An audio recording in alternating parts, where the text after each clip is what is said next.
Let's go. Oh, you got an Orden Ogan shirt on. Yes, the new amazing. one. Yeah, I wanted to ask right away how you're doing, but yeah, you told me you were sick. Yeah, but it will be better tomorrow again. It's just it was like minus 27 degrees last week or something, and it's 10 degrees outside today. So that's normal. I will get terrible headaches then if the temperature goes up that quickly. It's Okay. I know Well, that's thank I'm 10 you years for old. being here still. Thank you so much. No problem. You're welcome. Yes, I'm Natasha Lane. I'm from the Netherlands. Nice to meet you. Nice to meet you too. Yes. And guys, this is Seeb, the singer of the melodic power metal band Orden Ogan. And they will release their new album on the 12th of March called Final Days via AFM Records. That is correct. Yes. So the first question, are you ready? I'm totally ready. Okay. So the Final Days till Final Days will be released. How excited are you? I'm excited that the thing is finally done because when we were working on that record, we had all kinds of terrible problems. I don't believe in stuff like that, but you could almost say it was feeling like if somebody didn't want us to get this thing finished. So it was basically starting with the drum recordings where I had to go to the music store like 5 days in a row because he broke something, microphones, everything. He broke his right cymbal. I mean, who breaks the right cymbal? These are these really big things that nobody breaks, but Dirk did. And like with everything else, and in the end, I had the mixing sessions, and they broke as well. A lot of stuff just really went wrong. And when COVID-19 hit, we were already like, oh well, yes, and a worldwide pandemic, what else? So it's yeah, I mean that obviously destroyed our plans totally because we couldn't go to locations where we wanted to film, and couldn't get the crews together and stuff like that. So it was really big pain in the ass at this time, but yeah, we finally got it done. So I'm really happy to get the songs out to the fans now. Yeah, oh man, what a story. Okay, next question. I have to say, all these new songs are stuck in my head every day, the whole day, especially Heart of the Androids, Mhm. My favorite, by the way. How do you come up with such a catchy choruses? It really depends. It can be that you walk down the road and got a melody in your head and you think, okay, I should do something with that. It can happen that you sit on the couch, play guitar, and then there's a riff that you think, okay, this works well. Um, it happened that I woke up in the middle of the night and I was basically dreaming a song and just went into the studio to record it. And people think I'm crazy, but I think this is how it is when you're a musician and music producer. And yeah, I think this is just. I mean, I'm doing Orden Ogan because I love to do, not because we have some pressure behind it. There's nobody forcing us to release these records, you know. And I never saw Orden Ogan as a commercial product. I mean, I'm making my whole income from that, with that and my studio, so I can do Orden Ogan or the studio or just the studio and not Orden Ogan when we are basically on in pause mode like we are right now. um, but it's for me, it's the most important thing that I really like what we've done, and I think this is just what I personally would love to hear from a band. So this is I try to achieve that. Okay, and when you get an idea, do you put it on your phone and voice recorder or? Yes, it really depends. There's a lot of funny stuff on my voice recorder. Okay. If I have the time, I will pick a guitar and go into the studio and record stuff, and maybe even program drums and stuff. It happens that we have like very sophisticated demos already, like even with all the drum fill-ins and stuff like that before we go into the actual production. Um, but it's actually great because it gives you an impression of how the song will work later on. So we're also actually putting a lot of work into the demos as well. Yeah. Okay. You have this mascot, Alistair Ville, who plays a big role in your videos, artwork, lyrics, and so on. How did he become the mascot of your band? That was actually by accident. The first record was called Veil, like in old version for Farewell. And when we were done with that record, we had the impression, the lyrics could be part of a concept story, and then we basically wrote the concept story around the tracks that had already been written. And all the other records that we've done after that are basically, they have like a shared setting, but they are not real concept records. But with Alistair Vale, I mean, we had this guy on the cover artwork. The record was called Vale, so it was obvious to call him Alistair Vale. And yeah, I think we just had this guy on the t-shirt designs then in the first phase after the Vale record was released, and fans were demanding him. And so we were like, okay, it seems this is going to be our Eddie. You know, it was some sort of a natural development. It was not on purpose. Okay, nice. And how did you came up with the idea to make a sci-fi themed album? You know, when we did Gunman in 2017, the first 2 tracks or so that we have written, they had these Wild West sounding harmonies and melodies. And so we were like, okay, this all sounds like Western. Maybe we should do a dark Western record. We had no idea what would come next when Gunman was done. And we're a band that tries to be very, very, very close to the audience. We always go to the merch stand if we can, talk to people, give autographs, and listen to stories and listen to what the music means to people. It can be very rewarding. There are like some really, really crazy stories about how some people got more hope by listening to records and stuff like that. Really touching at times. So it's really rewarding. And when we were basically done with the Gunman tour, I think in the last shows of this touring cycle, there were so many people coming to us asking, yeah, you have been in a post-apocalyptic ice world and in the swamp, and now you have been ghost cowboys. Where do you want to go next? Space or what? And if people ask you that for like 100 times, then you're like, yeah, well, maybe this is some sort of a self-fulfilling prophecy, and maybe we should just do our sci-fi record now or something. That's where it comes from. Yeah. Okay, nice. Talking about sci-fi, are you yourself interested in these topics? For example, do you watch sci-fi movies? Yes, I would consider myself a big sci-fi fan and also a big horror fan. And there are a lot of movies that are both, like Alien or Event Horizon. That is one of my favorites. Also a big Star Trek fan here, like especially the old stuff, like the Next Generation and stuff. But I really have to say, in the last year or in the last 2 years, I hardly found the time to watch any movie at all, because I have the impression I'm just working, whether it's Orden Ogan or the studio.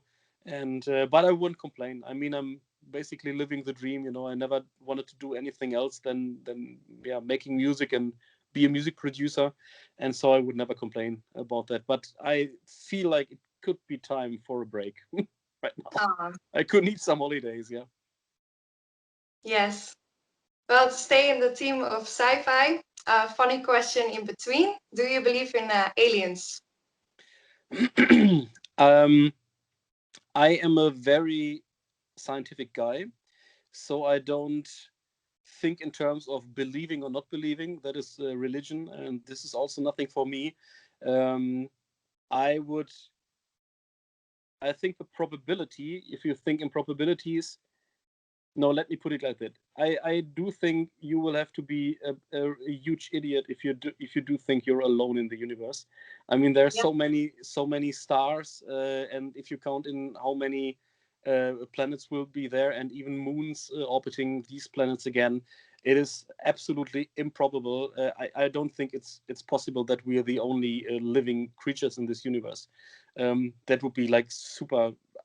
It's improbable.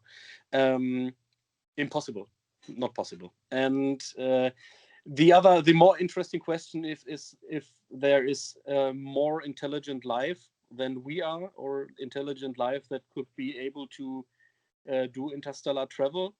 And I'm not sure about that.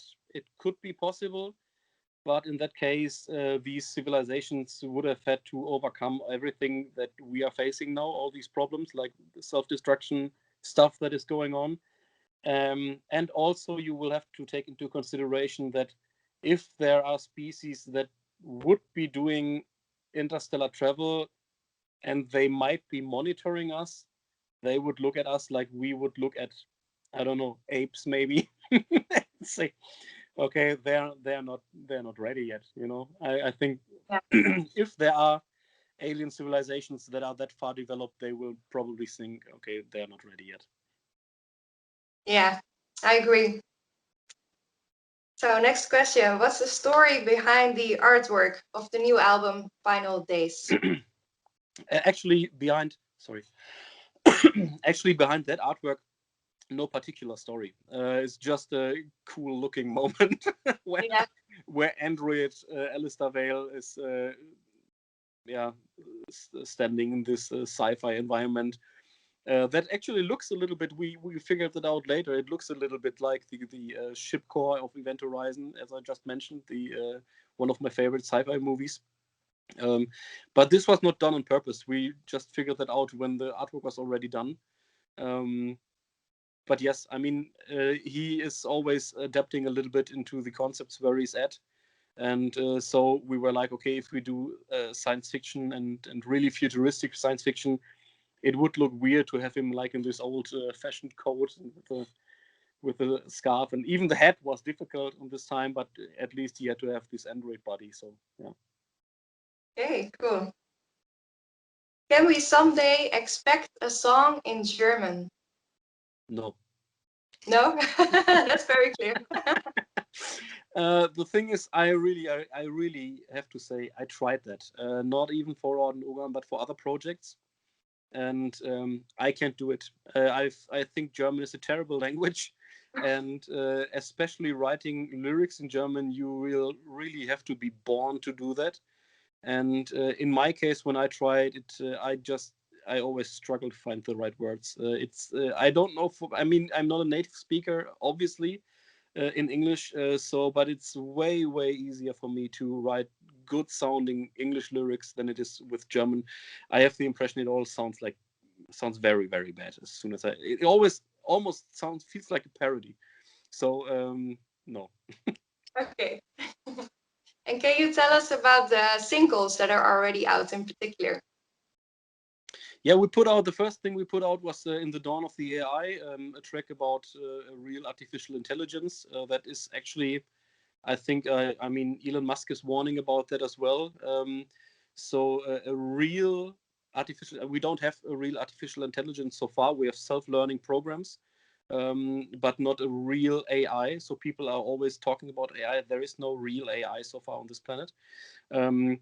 But as soon as there was one, it could turn out to be a real threat. I watched a lot of videos about that. I read a lot of articles, like scientific stuff about that. I think it's very interesting. But yeah, as soon as there was a real artificial intelligence that develops itself and gains a consciousness, I don't think it would launch a nuclear war against mankind or stuff like that. But we could be somehow in the way of the plans of the AI. You know, like more like if there are worms or ants in the ground, you wouldn't care if you want to build a house. You know, you will just take out the earth and just put your house there, and that's it. And yeah, more like that. It could be possible if you have an AI that develops like really rapidly, that we won't be able to communicate with it anymore because we're just too stupid. And so maybe we could end up being the ants or the worms in the, if you understand what I mean. So that could be a real problem. But yes, it is a pretty long, more on the progressive side track that we put out on purpose first because there are so many changes on this record with the new guitar player, new bass player, and me just singing, not playing guitar anymore. And we got a different cover artwork that we thought, okay, maybe we will just give the fans something that they understand that is 100% Orden Ogan. This track could have been on To the End, for example, as well. And so that was why we picked it first. Actually, the two other main singles for us would have been Inferno and Let the Fire Rain. Let the Fire Rain was released just today. And this Heart of the Android, we didn't have that on our radar. It turned out to be a lot better than we thought once it was finally completely produced and mixed.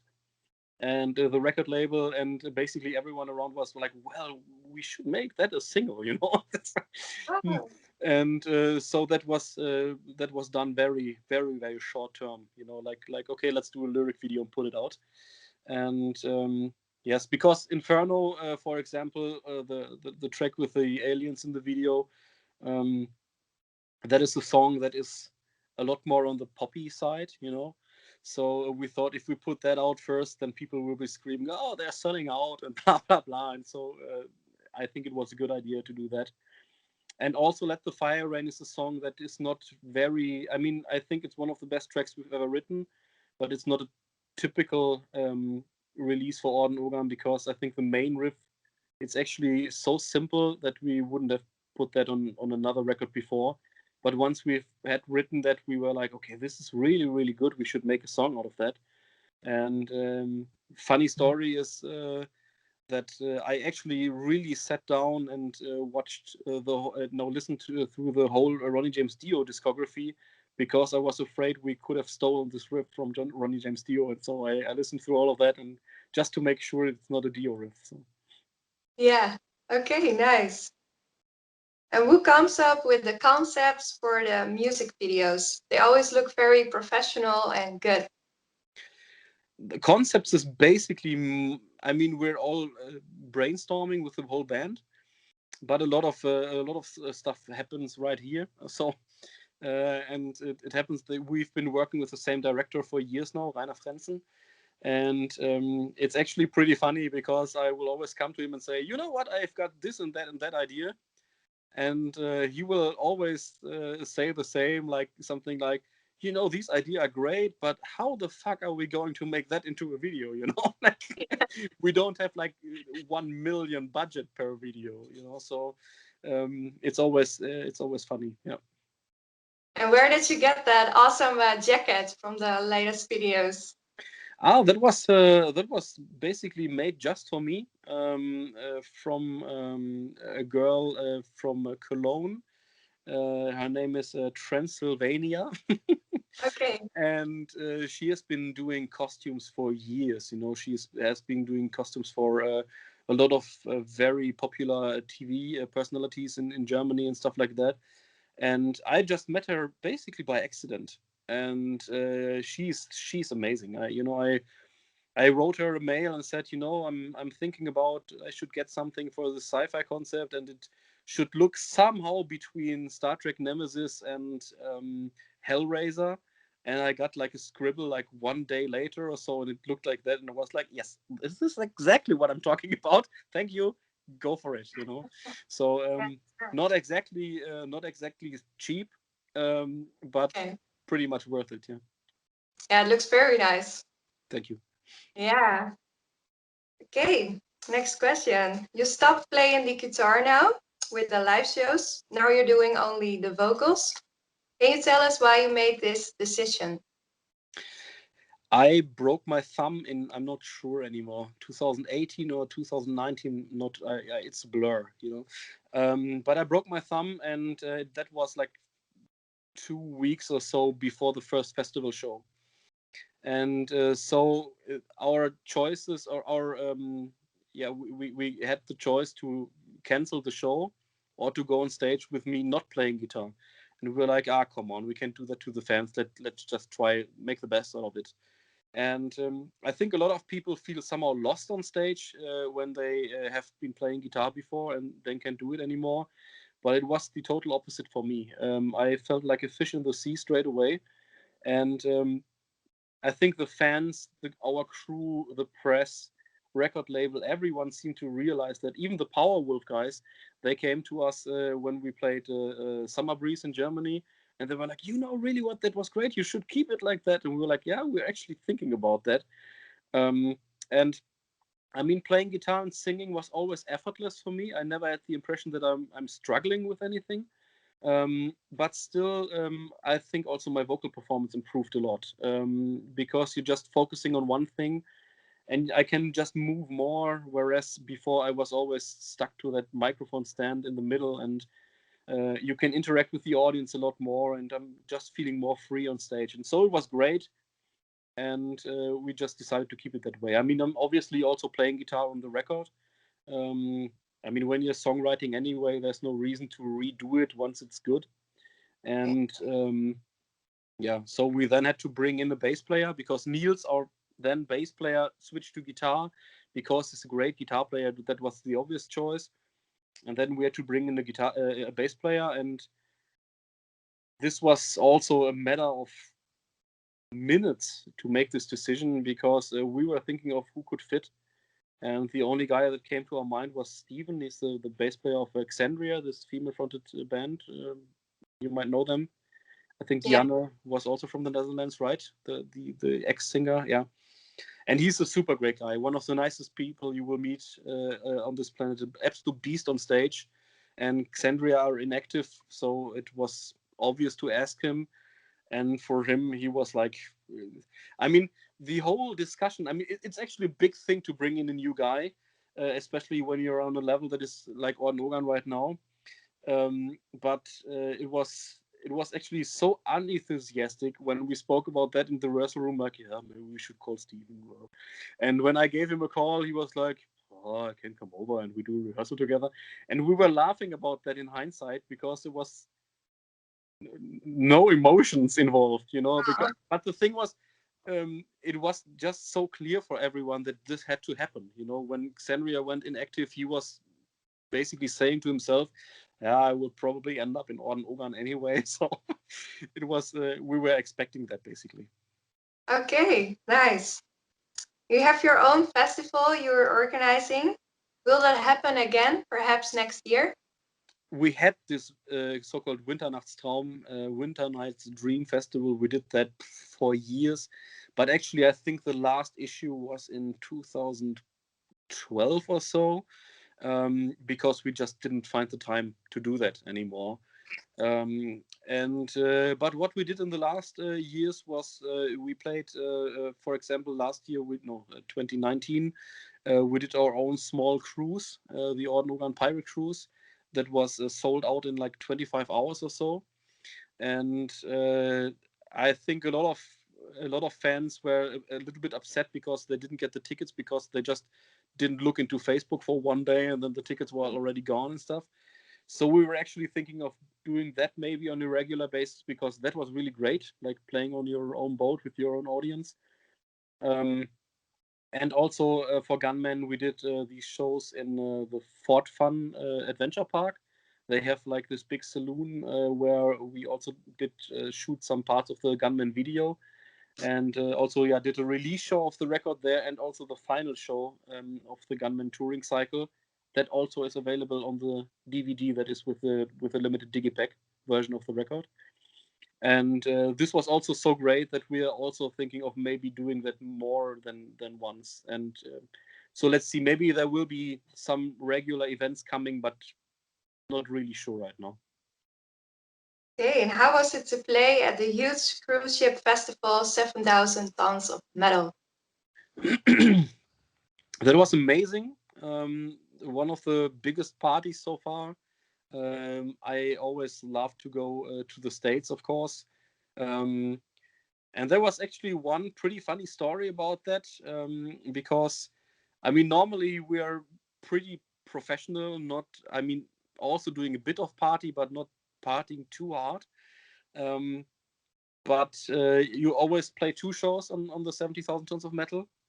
And after we had done the first one, that was great. We were all basically enjoying our time on the ship.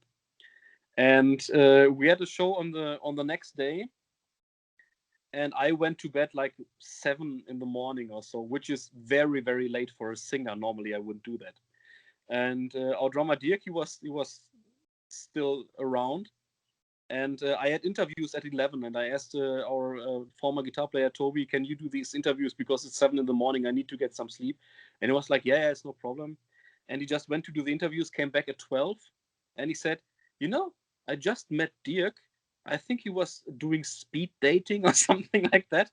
I was like, why is he doing speed dating at 11 o'clock in the morning? And he said, I don't think it was 11 o'clock in the morning for him. I think it was, the last night still for him.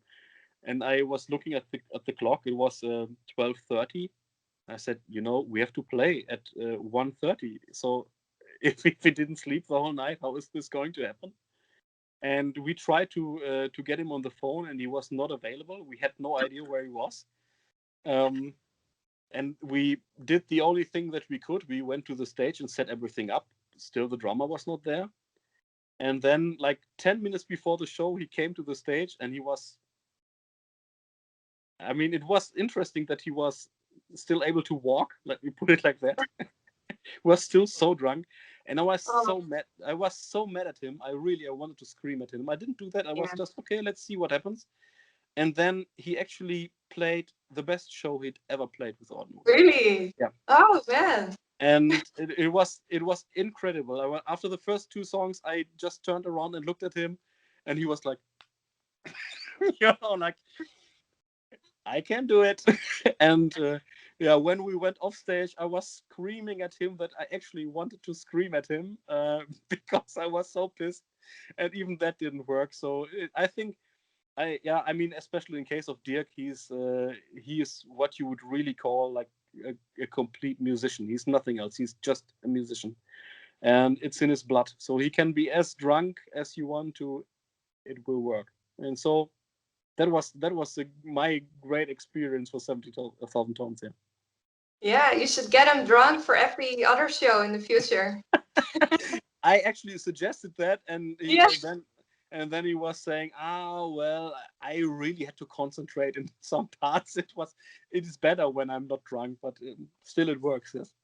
And you will play here in Apeldoorn in November in the Netherlands, and next year in Nijmegen. Guys, check that out. Also check out their new album Final Days when it's out. Yes, this was the interview. And if you don't mind, can we take a picture with our metal horns for the video? Like this? Yeah, just like that. Okay, thank you so much, Seb. Thank you, you're welcome. So nice to talk to you. Have a good night. Have a nice evening. Okay, bye.